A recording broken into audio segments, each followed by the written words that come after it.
اعوذ باللہ من الشیطان الرجیم بسم اللہ الرحمن الرحیم۔ السلام علیکم ورحمۃ اللہ وبرکاتہ۔ ہم پڑھ رہے ہیں اما پارہ قرآن پاک کا 30واں سپارہ سورۃ الانفطار۔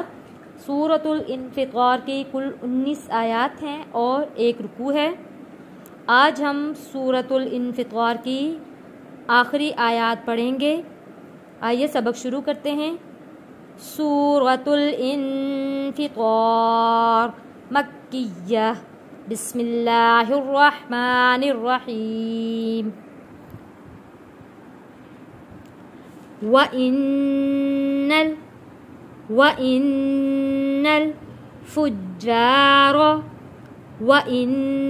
الْفُجَّارَ لَفِي جَحِيمٍ وَإِنَّ الْفُجَّارَ لَفِي جَحِيمٍ يَصْلَوْنَهَا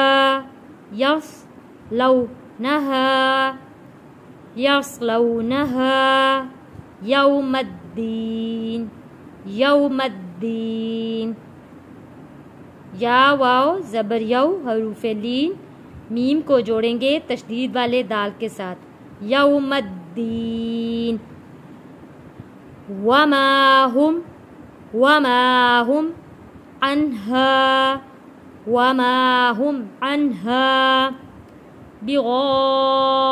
بغائبین۔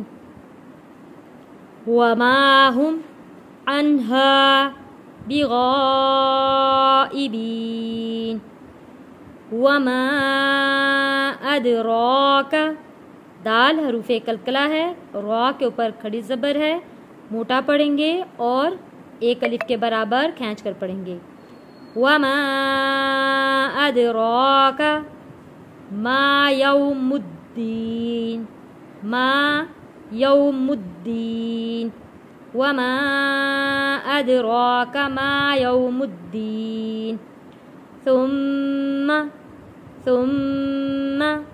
ما ادراک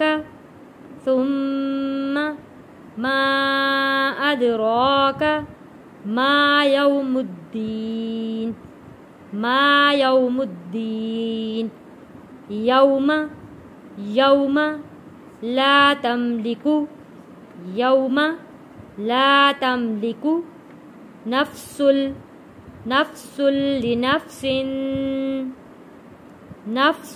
لنفس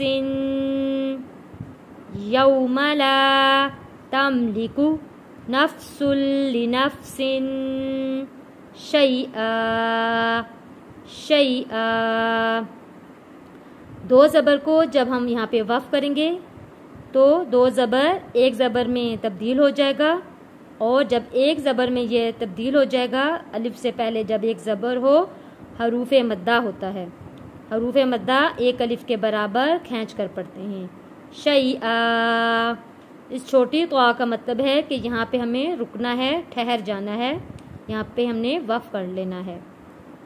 یوم لا تملک نفس لنفس شیئا والامر یومئذ للہ۔